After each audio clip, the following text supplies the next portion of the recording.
terkait pelestarian budaya Betawi. Kan di Jakarta sendiri orang Betawi udah mulai pada minggir-minggir nih. Betul. Udah pada kegusur lah kasarnya begitu. Iya. Terus sudah bercampur masyarakat yang ada di Jakarta. Ini menurut Bang Baktiar tuh gimana tuh selama ini? Apa namanya pelestarian budaya-budaya di tengah masyarakat yang udah heterogen nih kayak di Jakarta begini?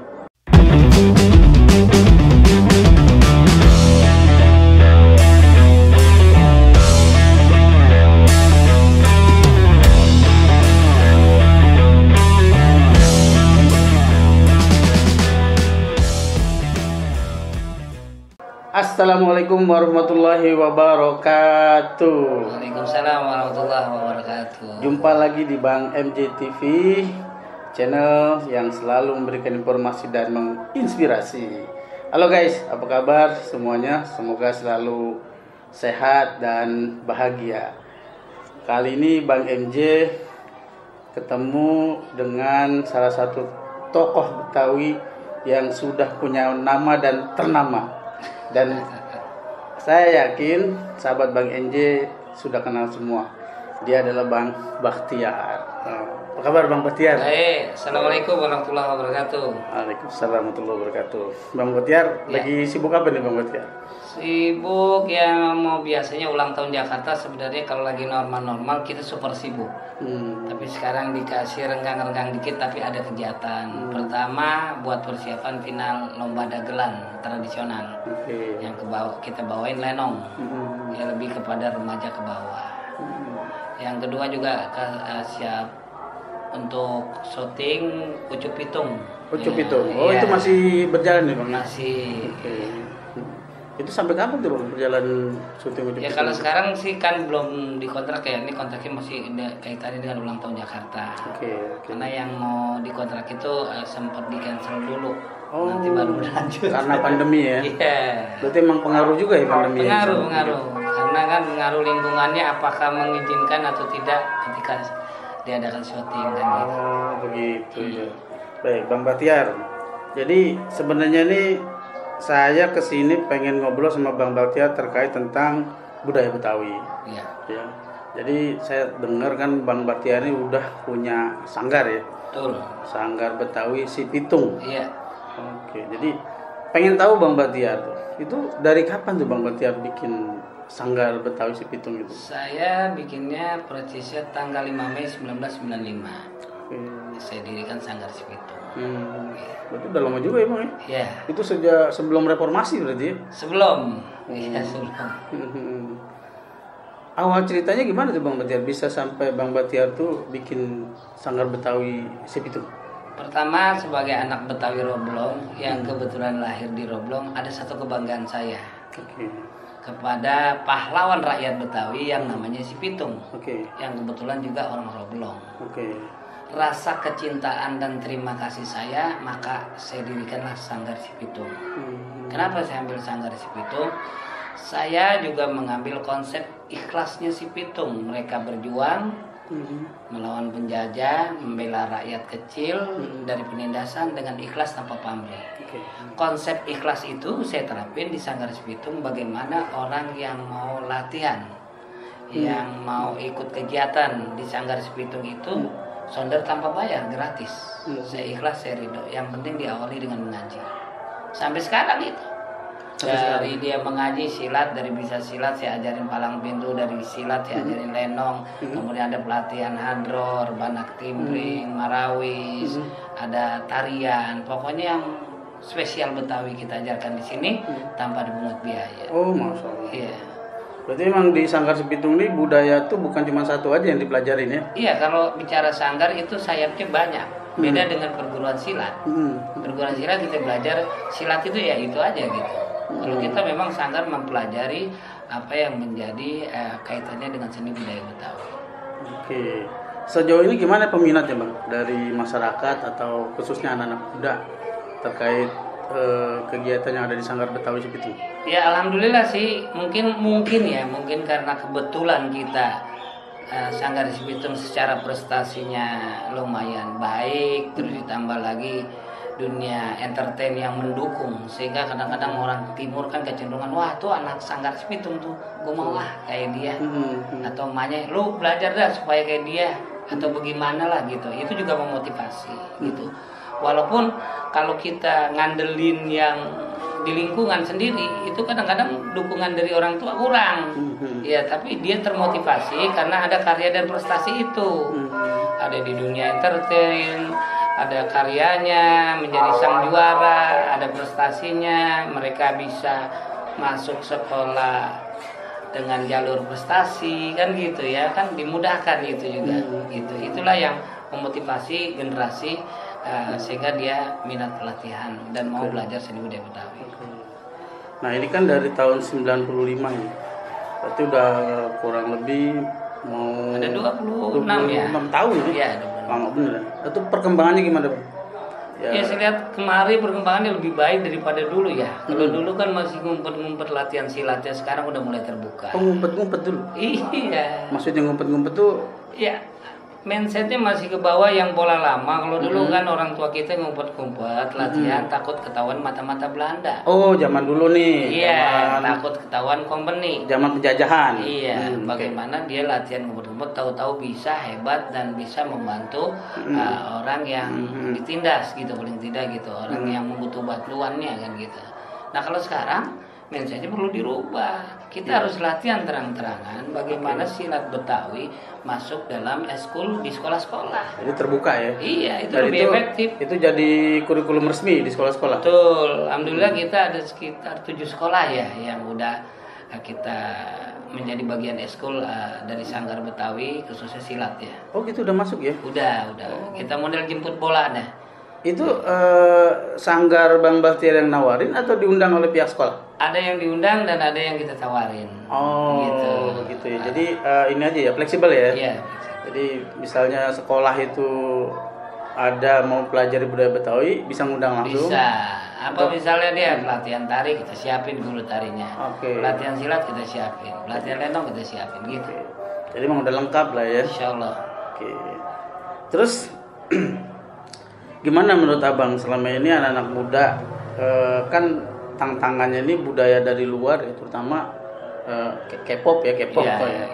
Lagi apa namanya tren ya kan. Nah, sementara budaya kita ini Betawi ya sepertinya mesti bersaing bersaing kuat gitu, dan boleh dibilang hampir kok kayaknya jarang yang minat gitu ya, atau jarang yang respon. Ini menurut Abang gimana nih? Iya. Ngadepin kondisi tantangan budaya Betawi di tengah perkembangan persaingan budaya dari luar. Memang tidak gampang ya untuk bagaimana generasi muda itu dia mencintai budayanya sendiri. Ini perlu dukungan orang tua. Tapi saya lihat ada satu yang efektif ketika kita memperkenalkan atau mau tidak mau dia mempelajari seni budaya Betawi yaitu tadi melalui ekstrakurikuler. Jadi kan ada keharusan bagaimana dia memilih kegiatan-kegiatan yang salah satunya ada kegiatan Betawi. Nah itu lebih efektif. Bayangkan misalnya kalau dia ikut di SD 6 tahun dia belajar tentang seni budaya Betawi, entah itu silat, tarian. 3 tahun dia belajar lagi, SMP, 3 tahun lagi SMA dia belajar lagi. Keluar dari situ udah perbekalannya cukup. Maka kita secara tidak langsung sudah menyiapkan regenerasi instruktur muda yang nantinya juga akan mengembangkan seni budaya Betawi di sekolah-sekolah. Itu paling efektif. Gitu ya. Jadi lebih efektif mengenalkan budaya itu di sekolah ya. Formal berarti ya. Iya. Formal. Cuman sayang belum banyak Bang ya. Iya. Tadi yang Bang Bahtiar sebutin berapa tuh? Baru 7. Iya, baru 7. Mungkin teman-teman yang lain saya nggak tahu ya, di sanggar-sanggar yang lain juga tetap gerilya. Harapan kita dengan adanya Perda Nomor 4 tahun 2015 tentang pelestarian kebudayaan Betawi, ini benar-benar serius dijalankan. Kalau ini serius dijalankan, insya Allah dah seni budaya Betawi ya, pelaku seninya nggak ada lagi yang mikirin lebaran sepatunya baru sebelah, kaos kakinya baru sebelah, gitu kan prihatin. Betul. Karena dengan dia nanti dengan ada perda itu kan mereka dianggarkan para pelatih ini. Ya, insya Allah nggak ada yang teriak susah lagi dah. Tapi ada pertanyaan nih Bang nih terkait pelestarian budaya Betawi. Kan di Jakarta sendiri orang Betawi udah mulai pada minggir-minggir nih. Betul. udah pada kegusur lah kasarnya begitu. Iya. Terus sudah bercampur masyarakat yang ada di Jakarta. Ini menurut Bang Baktiar tuh gimana tuh selama ini? Apa namanya pelestarian budaya-budaya di tengah masyarakat yang udah heterogen nih kayak di Jakarta begini? Iya, kan ada apa ya, filsafah apa ya, di mana bumi dipijak di situ langit dijunjung. Iya. Siapapun sukunya, dari manapun sukunya, ketika tinggal di Jakarta, dia harus sudah mencintai budaya di mana dia tinggal. Betul. Khususnya Betawi. Betul. Udah tidak main etnisentris lagi. Gue orang Jawa nih, ada Betawi, gue belajar Jawa aja. Udah nggak gitu. Betul. Ini ya artinya ada sesuatu yang harus bijak orang-orang pendatang di mana bumi dipijak itu, dia harus mempelajari budaya setempat. Betul. Itu satu. Kedua, kenapa Betawi pada pinggir? Saya bilang pertama, dua kuncinya. Saya bilang yang pertama dia harus pinter, yang kedua dia harus kaya. Saya bilang itu bisa bertahan di tanah Betawi. Kalau pinter doang nggak kaya, berarti orang Betawi bilang lu ngomong doang teori. Amdo ya. Duitnya mana? Kaya doang Betawi nggak pinter, dia akal-akalin sama orang. Jadi dengan dia kaya dan pintar, insya Allah dia bisa bertahan di tanah Betawi, peninggalan orang tuanya, bahkan dia lebih luasin lagi hasil dari peninggalan orang tuanya. Karena hidup ini persaingan, gitu. Artinya orang Betawi itu seharusnya sekolah tinggi ya. Nah, kalau perlu sampai ke luar negeri. Iya. Jangan cuma ngendon doang di wilayah. Artinya punya jabatan tinggi, orang yang cerdas, pintar, punya titel dan kaya. Kaya ya. Itu udah kuncinya. Kalau soal agama mah kita nggak ragukan kan Betawi kan gitu. Emang dari dulu budaya Betawi itu selalu identik dengan agama ya. Iya, bicara Betawi bicara Islam. Iya. Udah itu harga mati udah. Oke. Iya. Jadi kalau belajar silat pasti ada pengajiannya. Ada harus. Jadi apabila ada orang belajar silat terus nggak ngaji, ini ada sesuatu yang salah saya bilang. Harus itu. Diawali dengan mengaji, tentunya 5 waktu tidak ditinggal karena itu fondasi kita, baru main pukulan. Karena ada istilah di rumah belajar ngaji sesaman, baca sesaman sifat 20, baca Quran, nderesin, keluar rumah main pukulan begitu. Jadi kalau tuh dia jago silat, dia pinter pukulan, nggak sombong lah ya. Nggak sombong. Emang betul-betul buat jaga diri, buat jagain orang lain juga gitu. Betul. Ya? Jadi ada jaga diri, ada bela diri, ini beda nih. Iya. Gimana tuh? Orang Betawi sekalipun dia punya ilmu tinggi harus bisa jaga diri. Jaga dirinya dengan apa? Akhlak, sikap, ucapan, kata-kata tidak menyakiti orang. Udah ngomong baik, akhlaknya cakep, masih diganggu, baru bela diri. Itu yang bener begitu ya. Begitu. Bukan petantang peteng-teng. Merasa jagoan gitu. Udah nggak zaman lagi gitu ya. Itu yang nggak ngaji tuh. Nggak ngaji. Nah, makanya kenapa bela diri itu harus ngaji diawali. Oke. Nah terus terkait tantangan tadi gimana nih Bang? Kiat Bang Baktiar menarik minat anak-anak muda supaya mereka tuh mau mempelajari budaya Betawi. Pertama memang kita harus diberi ruang di sekolah-sekolah agar eskul kesenian Betawi apapun nanti bentuknya diketok palu lah, masuk harus gitu. Nah, mau tidak mau kan mereka belajar itu. Kedua harus didukung dengan orang tua dan pemerintah setempat yang berkaitan dengan masalah seni dan budaya Betawi. Jadi jangan nunggu anggaran. Kan biasanya tiap tahun nunggu anggaran. Nggak ada anggaran vakum. Ini benar-benar dibina, artinya bukan juga cuma diperhatikan. Kalau diperhatikan seperti kayak kita ke Ragunan dilihatin aja. Jadi tontonan doang. Iya, syukur-syukur dikasih kacang. Syukur-syukur. Itu pun kalau ada anggaran buat kacang, kalau enggak kan cuma dilihat-lihat doang. Benar-benar nih bagaimana Betawi itu mendapat tempat yang terhormat di tanah sendiri. Nah ini yang belum kelihatan. Jadi tuan rumah di tanah sendiri ya. Nah iya gitu. Oke. Nah harapannya Bang sama pemerintah, apalagi sekarang pemerintah lagi ulang tahun nih, pemerintah daerah ya, DKI Jakarta. Iya. Terkait dengan pelestarian budaya Betawi di Jakarta. Iya. Saya bilang begini, kalau dalam bahasa pantunnya, ke Ciawi naik tronton. Nah, cakep. Jalannya tengah hari. Cakep. Anak Betawi jangan lagi jadi penonton, apalagi jadi tamu di rumahnya sendiri. Jadi kita udah jadi pemain. Nanti mau ada pon, tampilin budaya Betawi. Ada SEA Games tampil budaya Betawi. Jangan kita nonton, tapi budaya mana-mana ditampilin di kampung kita. Jadi Betawi ini benar-benar hidup ya. Nah, di kampungnya di Jakarta khususnya. Nah itu khususnya. Gitu. Saran Bang buat masyarakat. Ya mau itu orang Betawi asli, ya. mau itu pendatang yang ada di Jakarta. Ya, khusus orang Betawi ente punya tanggung jawab moral. Bagaimana budaya Betawi tetap lestari, dikembangkan dan dipertahankan. Khusus masyarakat Jakarta yang notabene bukan orang Betawi, di mana bumi dipijak, di situ langit dijunjung. Di mana ente tinggal, apalagi di tanah Betawi, disitulah ente belajar budaya di mana tempat ente tinggal. Orang Betawi ya. Orang Betawi. Dan dia mesti punya dua paling enggak ya tadi. Ya. Ilmu sama kaya. Oh iya, harus punya inian.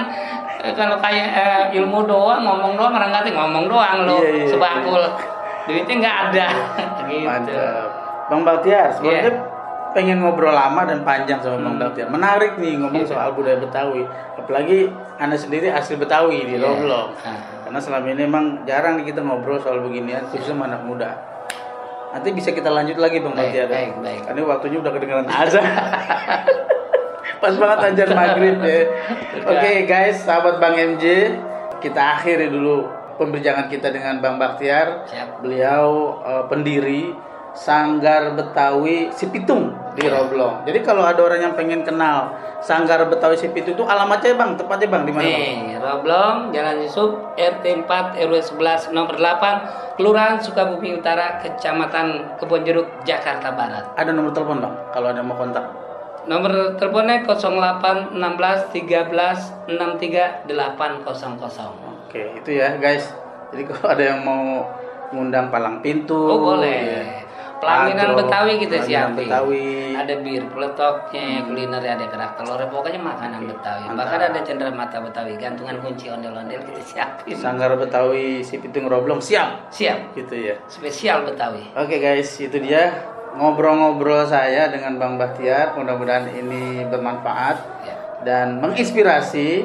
Ya, di tengah sekarang DKI Jakarta mau ulang tahun, mudah-mudahan budaya Betawi ini makin diangkat lagi, makin makin luar biasa. Kalau perlu bukan terkenal cuma di daerah ya Bang. Mancanegara. Iya. Karena emang sekali lagi diingatkan sama Bang Baktiar tadi, orang Betawi harus pinter, harus kaya. Iya dong, harus. Ini jadi note.